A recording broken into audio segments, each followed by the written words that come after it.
In the last 12 months, consumers have spent nearly $1 trillion at restaurants and bars, according to the US Census Bureau. Despite this insane number of transactions, most restaurants don't know how many diners they serve, if they come back, or how frequently they visit. Welcome to the Restaurant Growth Show podcast. We'll talk about how restaurants can use customer data to grow their business, plus a whole lot more. This is episode 4.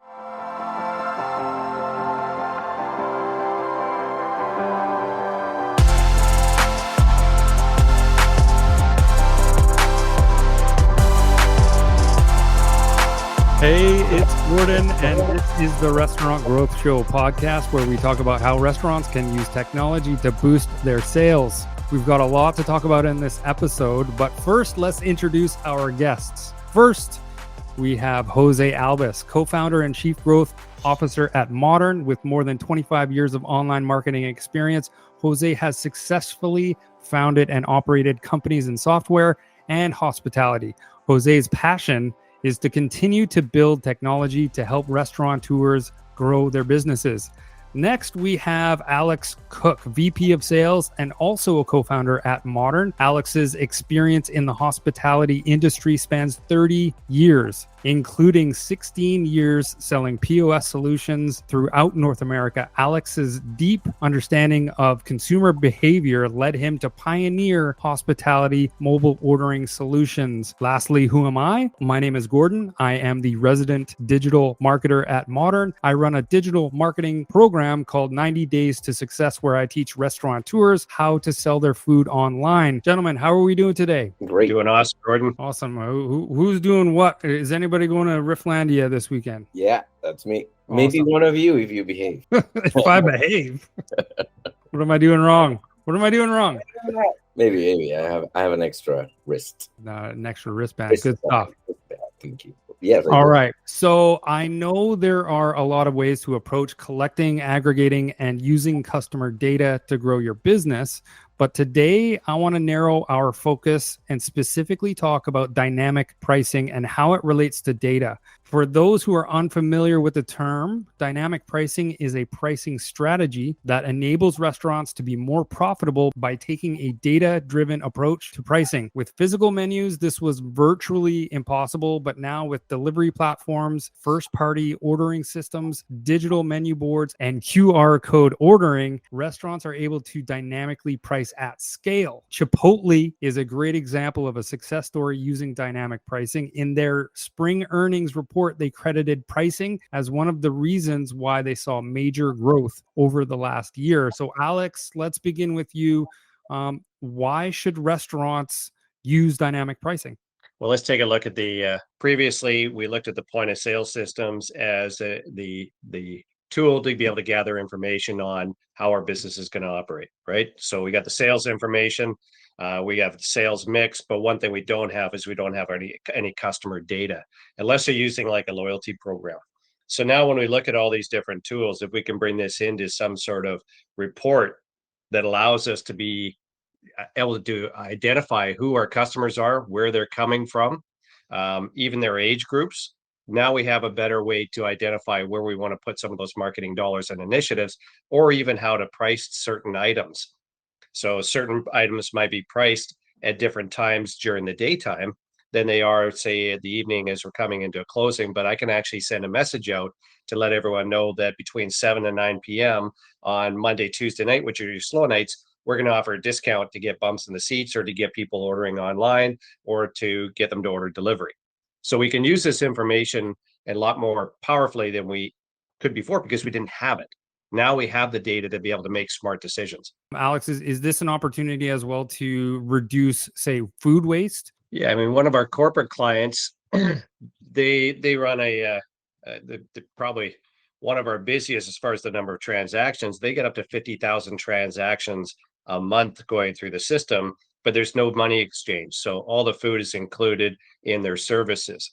Now, in this case, how they use our system and our reports is to identify what food is being sold at what time of the day. So now they can have greater purchasing power and use that to their benefit to help reduce their costs. Does that make sense? Yeah, that makes a Yeah, ton of sense, actually. yeah. Jose, what other benefits does this Yeah. method of pricing offer operators? I mean, there's a myriad of them. To elaborate a little bit on Alex's is their type of operation is very specific, and it changes by day of the week and time of the day. Therefore, for there, it's really important to optimize uh, and forecast what they need for those peaks and all those movements.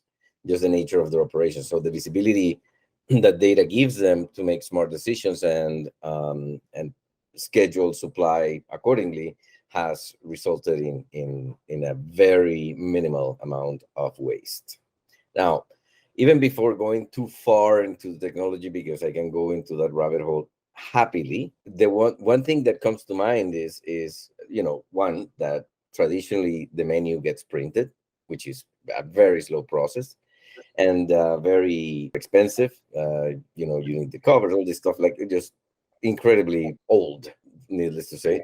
And then when you see in the case of the strategies that they use to minimize waste and maximize the use of the inventory that they have even on a daily basis, we have things like programs like the student the burger and beer half price after 9, right? That type of thing. Yeah, it's nice, but I can guarantee you there's still a lot of waste, right? Now, then, so waste is one of the pieces. Another one is the whole maximizing profits, because in the balance of offer and demand, you're able to play with technology in every single channel with a different price, and even at a different time of the day, have different specials. Like another nice one is the combos, the lunch combos, right? So when you with technology, you're actually able to and some tools like modern, where you're able to schedule pricing throughout the day, the week, and the time that you need, right? Which allows for offers that appear, disappear, the prices that change depending on the channel, and why not. So it is very important, because when you have a third-party delivery company that is charging you a certain amount, and you may have done a deal with this other one, you want to make sure that, again, you maximize and optimize the whole pricing structure that you have, and then allow for learning what those margins are, so that you start driving to through the channels that actually give you the biggest profit, to compensate for the cost that you're having in those most expensive ones, right? Then at the end of the day, you can actually bring back those traditional programs, like the half beer and burger, but in a digital way at any time you want, which is another huge advantage. You're not depending on the 9 p.m. You actually could be like, oh my god, you know what, we're running out of this, but we're it's not going to be balanced with the other part in the inventory. Let's quickly do a promotion on that half price right now. The rest of the day, publish it. You publish that, you get people driven in. Like there's a many possibilities. Well, I was going to ask you a question, Gordon, because you work directly with our clients and especially with their marketing team, their webmaster, and we take a look at dynamic pricing, but even the digital menu.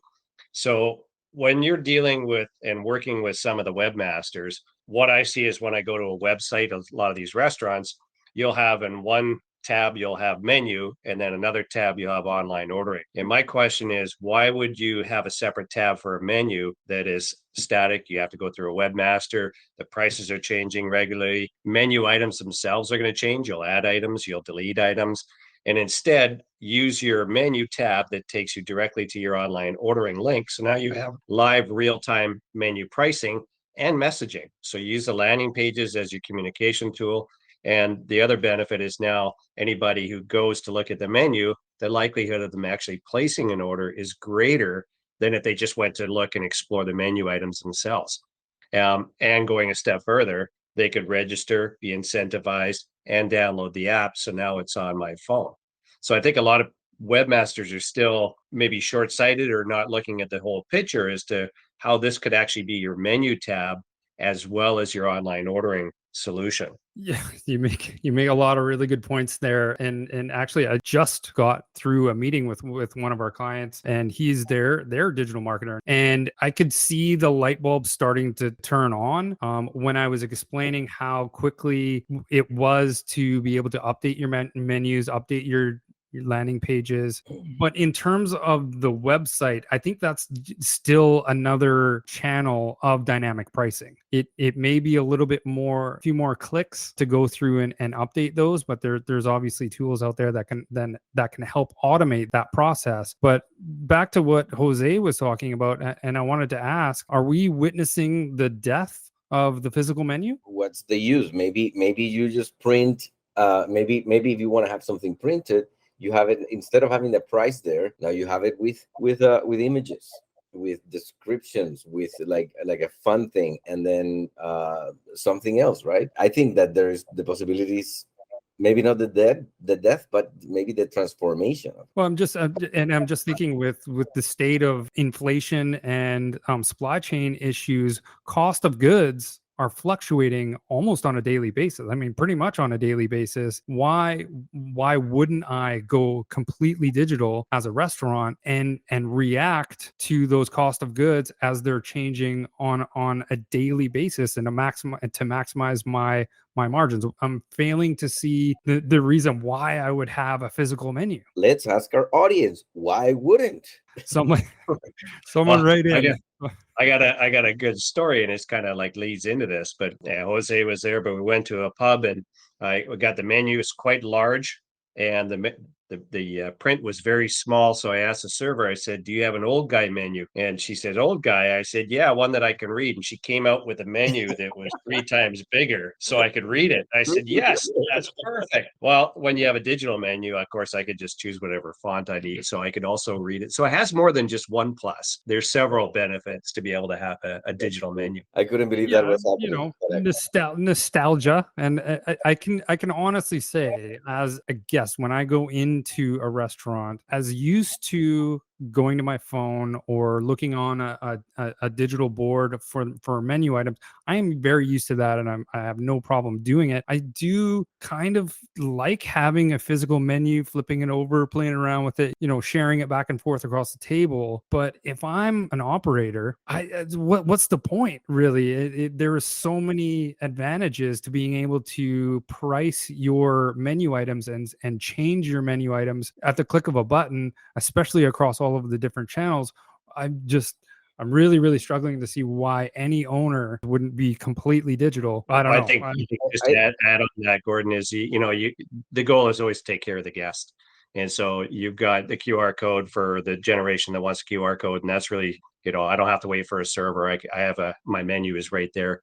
But you're always going to have some people who prefer a printed menu, and it doesn't matter if it's different generation. But I think as a restaurateur, it's important to make sure you take care of your client. And if that's what it means, is to have a paper menu as well as a digital menu, then that's what it takes, right? I mean, there's conflict there, though. You have to be prepared. And I'll give you an example. I was at an airport, and the only way you could order was QR code. And there was a couple people who just said, "Yeah, I don't have it on my phone," or didn't understand the technology, so they walked out. I would hate to ever lose a customer because I didn't have a backup, is what I'm saying. And so the backup is a paper menu. Here you go. That's not going to work for you, but we do have options for you, right? And that's called customer service. We always have to remember that hospitality is a service industry, and our job is to take care of the client's needs. And it's not one size fits all. We have different types of clients, or customers in our case, guests. Yeah. I do. My preference is, but also I understand why why we should be moving to all digital side, all QR code, all digital board, because it's prehistoric to have that laminated menu, really, when everything is changing so quickly. But I'm kind of beating a dead horse here. Well, the other thing that restaurants could do, if you don't have a printed menu, you actually supply and bring a tablet to the table, and here's your menu for those who may not want to use or can't use their device. And you still have the option. Even then, it's a little bit bigger, so they're easy. It's easy for them to find their way through it. And Yeah, again, it's all about the customer experience. But I agree with where you're going with the digital side, how much flexibility there is that a printed menu just simply can't offer. And so how do you manage to take care of the guest experience and also move towards that new technology that could be more efficient, provide better reports, more marketing initiatives, et cetera, et cetera. Well, there's more data to be collected when you have your customers interacting with your digital menu either on your phone or on say a tablet. You're collecting, you are able to see how many menu items get clicked, how often they're clicked. I what comes to mind, it's where I think I was thinking about when I said the transformation of the menu rather than the disappearance, is that and funny, I have it right in front of me. I took a screenshot of part of their menu. They have it in print. It's a very long menu, like multiple pages, and the menu was a full experience. It's a Canadian franchise, but one of the things that really caught my attention that I started on the printed one, and then they took the menus away, and then I kind of like continued on it, and I was thinking, there is a ways of creating a full experience, even with the printed menu, even if I have the QR code also on the table. And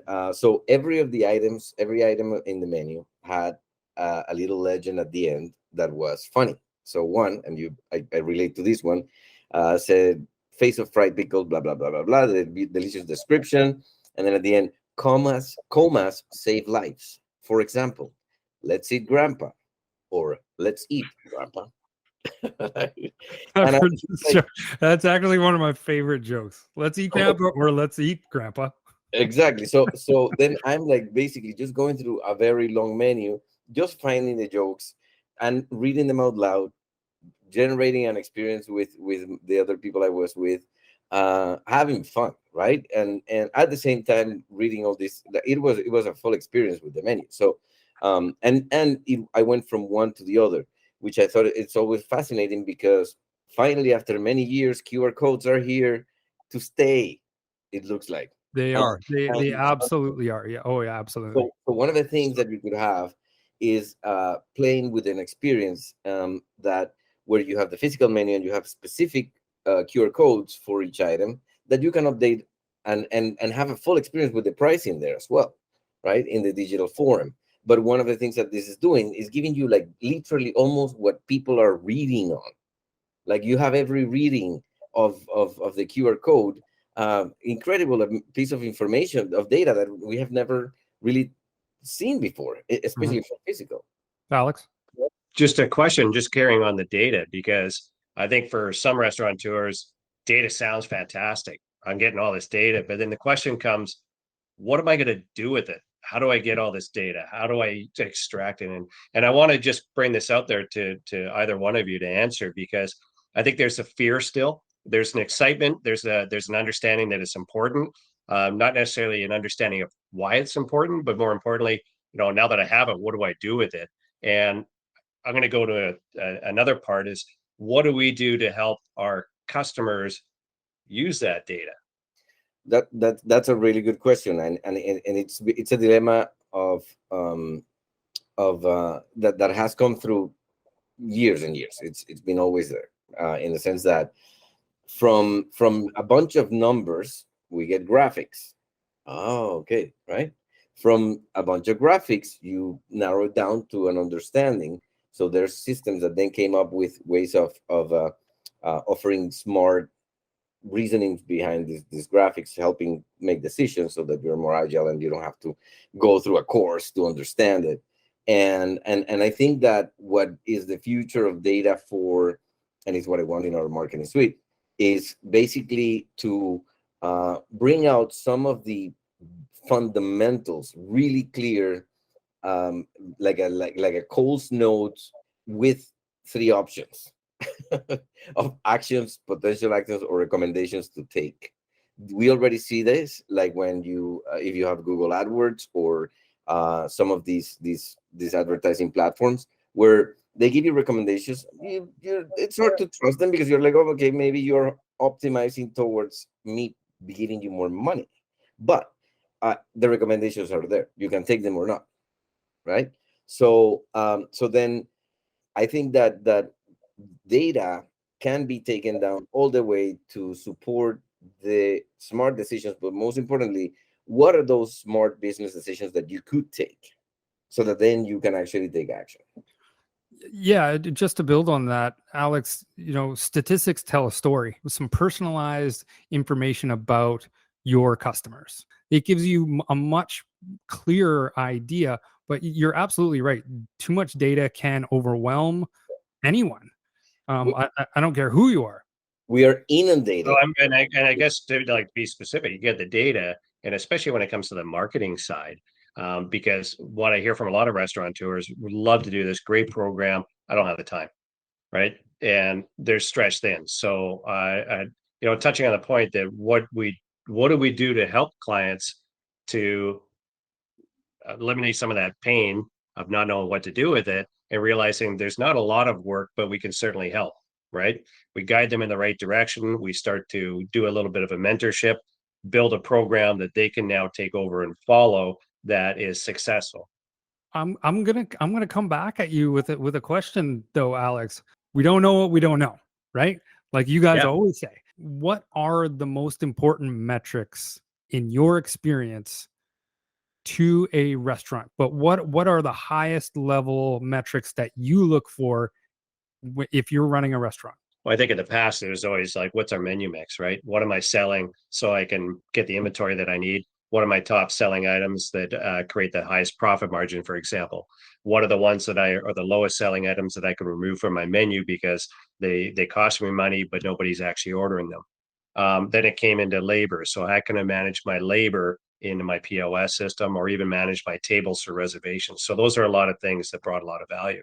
Now we're kind of going into a digital space where we're talking about consumer data and what we can do to market back to those consumers. And I think that's the newer part for hospitality. All the things I talked about, they've been around for years or decades.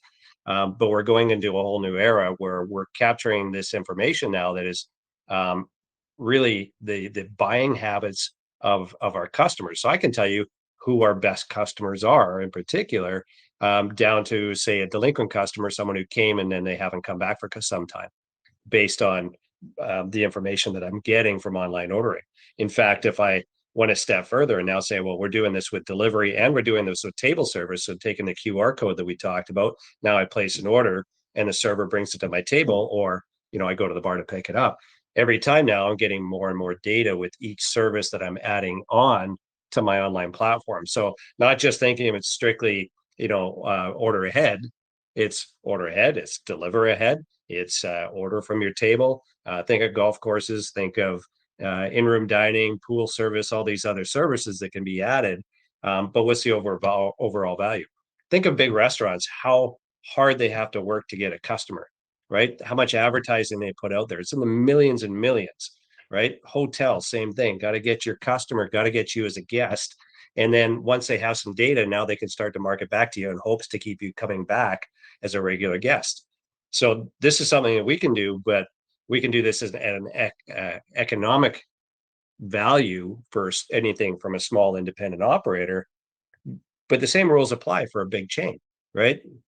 It's the same data. It's just multiplied many, many times. I think segmentation is your best friend because you want to know who's ordering what at which location at which time and what menu items they're actually preferring, or how well your sides are doing, your upsells, all of these things. But coming back to how comfortable are you with the data, well, that comes down to the individual, right? So I would start off with high level metrics that you care about now, and then begin to conceptualize, how am I going to remarket to users who visited us 6 weeks in a row? We know you like the burger and fries combination. Why don't you try a root beer this time, and with some suggestive ordering or some remarketing through Facebook ads? There's endless opportunities there. But the problem here is these restaurants need to make some headway into remarketing to their customers. Great. So next question coming back to you is, those who have followed your lead and put some marketing initiatives in place, what kind of results are they getting compared to those that are not? that you've worked with? And so maybe you've talked to them, but they just haven't implemented anything.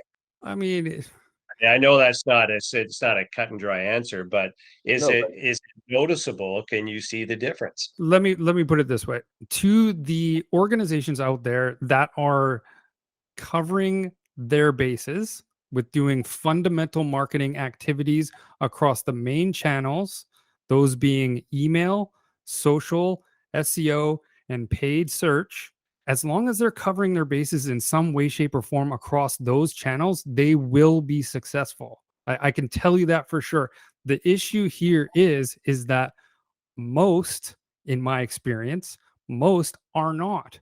They're playing around a little bit with social, they're playing around a little bit with email, but they're not covering all of their bases across all of these channels. This is where the engagement is happening. This is where the eyeballs are. This is where the attention is.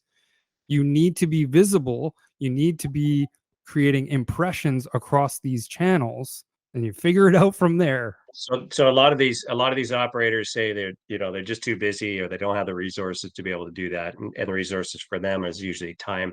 Are there companies we can outsource that can take over that portion for the restaurant? Look, I said it before, their marketers are a dime a dozen. If you want to go the agency route, there's lots out there. There's lots of really high quality, nimble, small agencies out there that can handle a restaurant's needs. There are freelancers out there that you can get to run some paid search campaigns. You can segment depending on the channel itself. There's a lot of different options to go. You could go out and hire a digital marketer that has a hospitality focus and bring them in-house, or you can bring someone to train your staff on how to leverage these channels, which is something that I do. Yes, there are really a lot of options. Jose, I'm sure you have something to say about this. no, I think that like Gord was saying, so there's those that are doing something are getting some results. But the most important part is that, it's one of my favorite things about marketing, is that with fine tuning, you get huge results. There are minimal changes, minimal actions that have incredible results. So hiring someone that understands that, and of course with the understanding, and you'll always hear me say, with measure return investment, whatever action you do, whatever integration technology you acquire, everything return investment, and you can see really amazing results.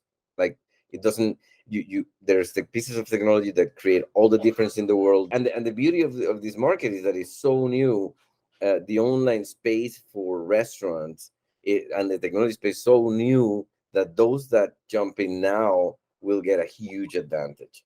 And what is always blows my mind is that, and this is a topic from a previous podcast we did, is that they always wait for the big brands to do it, and then at the same time they think that, oh, that's what the big guys do. But like Gord said, online levels the playing.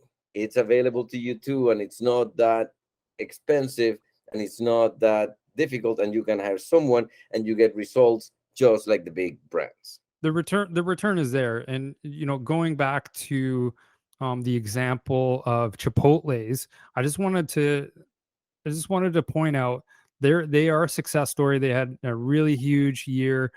They grew something around 35% year over year, just in the second quarter.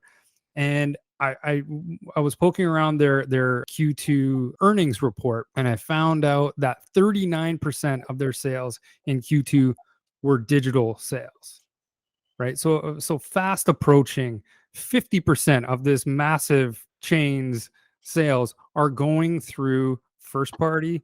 Third party is dwindling a little bit for them, but first party QR code ordering, it's happening through loyalty, which is incredibly valuable. And digital. There are reasons why these big brands are going all in on digital. And again, Jose was saying they're going all in for a reason. And it is available to the smaller chains out there, the independent operations as well. So it's there. The resources are there. There's lots of resources online. There's people like me out there, and Jose. We eat, sleep, live, and breathe digital, especially in the food commerce space, let's have a conversation for sure. Yeah, you know how they say when you show a house to an architect, what they see, or to an engineer, tensions and pressures, it was similar. Like for me, it's like, I oh, like that. I like that. like boom, boom. Oh, amount of people, traffic, boom, online. If I go to a website, I'm just like, or a profile or a result, a search result. Right away, I'm like just like thinking about all the possibilities of what's been done and not done properly. There's really a lot of growth for any budget size, in my opinion. There's tons of things that can be done, but the fundamental channels, the main channels need to be covered. They need to be looked at the very least in order to see growth digital and do digital well. It doesn't have to be a perfect science. Lord knows it's not. This was a spirited podcast. It's a good topic. I'm going to continue on, investigating and looking at and experimenting with dynamic pricing, talking to restaurateurs and merchants about how they're adjusting their pricing, and are they going to keep physical menus, or are they going to go all digital? Who knows? But anyways, it's a really great topic. And as always, thank you guys for your insight. Thank you to everyone who tuned in, and anyone and everyone who is checking us out, the Restaurant Growth Show podcast, every single Friday.